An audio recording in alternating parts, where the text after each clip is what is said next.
Next on Watch the Damn Tape, we're going to go over the 1v1 tournament, day one in Unrivaled.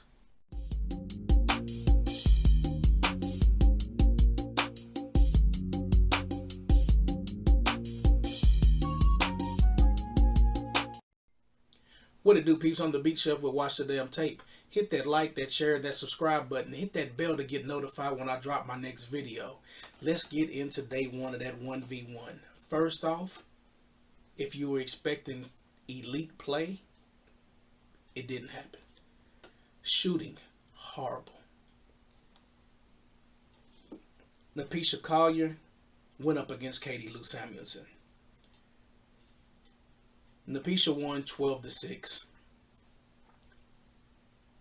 Katie Lou Samuelson had a bad Monday. She basically got her contract bought out by the Indiana Fever, and then she lost to a former teammate in Napisha Collier. I see why they bought her contract out. She's terrible. I'm sorry, folks. We got to stop coddling athletes. When they suck, they suck. Katie Lou Samuelson, she almost seems like she doesn't know how to play basketball. Even in the few games, the action that she's got with the Phantom, she looks like she can't hoop. This ain't UConn no more. We all grown. Looks terrible. Napisha packed Katie Lou's stuff from the three-point line and lunged out and swatted. I mean, palmed it. Palmed it from way out. Way out. I mean, Napisha Collier is basically like the WNBA's version of Scottie Pippen. You could probably put her on anybody, and she's gonna either get a steal or she's gonna block their stuff. And Katie Samuelson basically should have never played in Unrivaled.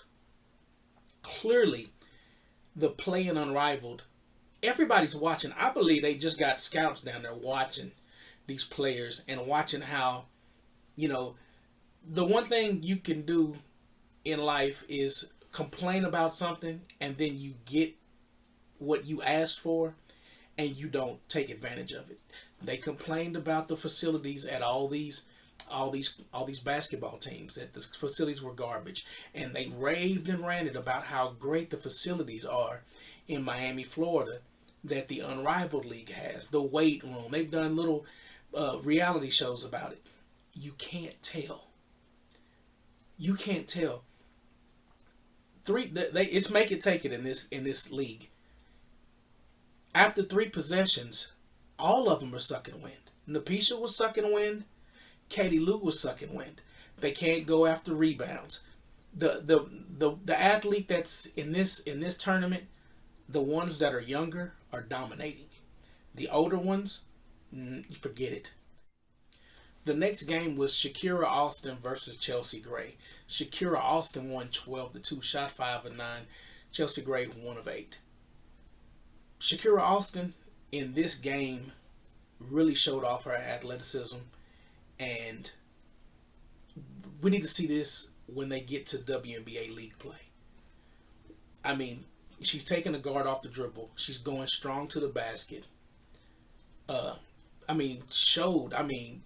Just seemed like she kind of looked like Kevin Garnett at times, and you're like, man, when you play 5-on-5, we don't see this. You look kind of awkward. It was very weird to see how she played in this compared to 5-on-5.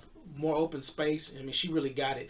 Back Chelsea Gray down like you're supposed to as a big, and used her physical gifts against Chelsea Gray. Plus, on loose balls, was more active. Chelsea Gray was putting. It was very weird to watch, but that game alone was telling.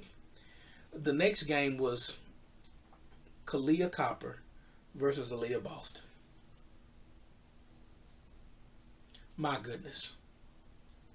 Aaliyah Boston was trying to shoot threes, shoot mid-range, was tired, could barely jump. Kaleahcopper was blowing and going. Kaleah ended up winning 11-6. There were a lot of misses in this game. A lot of misses. A lot of misses in this game. It made no sense the amount of jumpers that Kaleah I mean, Kaleah Copper shot 4 of 14, and Aaliyah Boston shot 2 of 10. Aaliyah Boston, I'm gonna say this right now, and I'll probably be the only person in these streets that'll say this on YouTube. If Aaliyah Boston doesn't average 18 to 20 points a game next year, I'm thinking about moving on from her after her fourth year. It'll be her third year next year. This year, Aaliyah Boston must show improvement because she looks like she's out of shape. She looked real sluggish. That practice video she did, man, F that. Man, that shit ain't nothing. That's smoke and mirrors. What you see in Unrivaled is the real Aaliyah Boston. Once again, you got the facilities. It looks like they're not using them. Kaleah Copper was sucking wind. Aaliyah Boston can't. You couldn't put a credit card under Aaliyah Boston. She gets no lift off the ground. You're 6'5" and you're shooting jumpers on a person that's 6'1". You got a huge height advantage and a weight advantage. It would have been better if we saw an array of post moves by Aaliyah Boston and she should have dogged Kaleah Copper. But instead, she's shooting jumpers, long rebound because she's missing terrible on everything. Long rebound, Kaleah Copper clears it, comes back in, and just blows and goes right by her. Kaleah Copper's not a shooter. She's a slasher. I mean, she's almost like a the way she slashes is almost just like tell Dwayne freaking Wade. She was blowing by Dwayne Wade like he was doing in the championship game against the damn Mavericks. Kaleah Copper's ass wasn't, Aaliyah Boston wasn't making a move like a damn statue. It was hard to watch. You can tell if she don't get it in shape, the passes she missed from Caitlyn this past year, it will double. I mean, Aaliyah Boston's got to get her ass together. I mean, it was hard to watch. It's the worst thing in the world to watch a woman, a person with them physical gifts, blow it all away. I mean, missing at the rim, missing shots. You're 6'5". Come on, man. It was hard to watch. The next game, Skylar Diggins-Smith and Dearica Hamby. My God. Skylar Diggins-Smith is very serious. Very serious. She on the bringing it in, she was up on Dearica Hamby where Dearica Hamby couldn't even hardly put the ball down the dribble. Skylar Diggins-Smith was not fucking around in this game. Real aggressive. Aggressive shooting, aggressive driving. She was 4 of 8. Dearica Hamby, had a couple drives that didn't get called fouls that I thought were fouls. She was 1 of 6, got smoked 11 to 3. Skylar Diggins-Smith made quick work of Dearica Hamby. Dearica Hamby was neutralized. I mean, Skylar was not going to let Dearica Hamby use her size to her advantage. Skylar used her quickness and her aggressiveness, and she got that win. One of the most aggressive, probably by far the most aggressive game in this tournament. The next game was Jordan Canada versus Alyssa Gray. I really like Alyssa Gray. Smooth player. Smooth. Height advantage in this one. Jordan Canada's little. Didn't use that quickness. And didn't get off a lot of shots. Only shot 4 shots. 2 of 4. Alyssa Gray in and out. To the rim. Blowing and going. Blowing and going. Another that can shoot and slash. And her shooting sets up her slashing. She's quicker than what you would think off the ball. I mean, quick. She was blowing by Canada, and you were like, man, they were winded too. But I'll give the Owls players credit. The Owls players are in WNBA shape for the most part right now. When training camp comes, the Lunar Owls players won't have any problems getting adjusted to training camp. But yeah, 11-4 was the final in that game. Another one that was interesting was Rakia Jackson and Jackie Young. Now, when I saw Jackie Young, I was surprised because just Saturday y'all couldn't play out of an abundance of caution for safety and personal stuff. But you're out on this court, and I'll say it again. Unrivaled should have been all rookies. Should have been all the rookies from this past draft and maybe players in year 1 to 3. That should have been it. No vets. Rakia Jackson is the truth. Rakia Jackson plays like an angry guard. Angry. Like real super aggressive, super athletic, post, blow by you, shoot, killed it. She was 5 of 8, shot 62%, 1 of 2 from the 3. She won 11-3. Jackie Young was 1 of 5. Jackie Young went for a layup, got touched, went down hard, stayed down for a minute, and I'm sitting there like, damn girl, excuse me, you've been having leg injuries. You couldn't play. Your team couldn't play Saturday. They canceled the game. Why the hell are you in this tournament? It should have been a bunch of buys. Every person that had the L on their jersey, certain laces, should have been disqualified from even playing it. You couldn't play in a regular game, and you're playing in a tournament 1-on-1, where you're gonna have to use your legs. You're gonna have to move. She got up. Rakia only needed like 1 or 2 baskets, and she just basically had her way with Jackie Young. It went to the rack, finished her off. It was hard to watch. But Jackie Young shouldn't have been out there. The next game was Aaliyah Edwards and Breonna Stewart, teammates, UConn alums. Aaliyah Edwards is that other one that she's in WNBA form now. And she doesn't get that much playing time. She does okay when she plays in Unrivaled, but in this, you seen the whole package. She pulled the arsenal out on Breonna Stewart. Blow by her, pull up, 2 or 3 from 3-point line, 5 or 7 from the field, smoked her, beat her in about 2 minutes, 12 zip. Whoever wins the tournament gets the big money, but the teammates of that person that wins also get $10K. So Breonna also knew, hell, I ain't gonna win this damn tournament. I'll let the younger person go, and I'll just take the $10K. So I know they had that little deal going on, but make no mistake, Aaliyah Edwards whooped her ass. I mean, big time. Beat the brakes off of Breonna Stewart.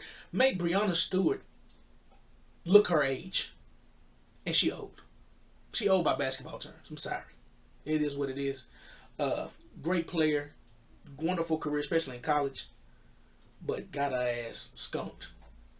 Last game, Ryan Howard, Lexi Hall. Man. This one, Ryan Howard jumped out to a little lead. Lexi made it interesting. Lexi shot 3 of 15. Ryan Howard shot 5 of 17. Ryan Howard got it 12-7. Ryan Howard's in better shape than Lexi Hall. Lexi Hall was getting beat to long rebounds. Ryan Howard was struggling from way out. Because she shot a shitload of threes. Shot 2 of 10. It was ridiculous. Lexi shot 1 of 7. It was a lot of clanking in this game. But Ryan Howard, when it got down to it, even her teammates were on the sideline saying, girl, go to the basket. Because they were both sucking wind. This was one of the windiest games in this one-on-one was this game. The amount of heavy blowing, I thought the Fat Boys were in concert and the human beatbox that came back to life.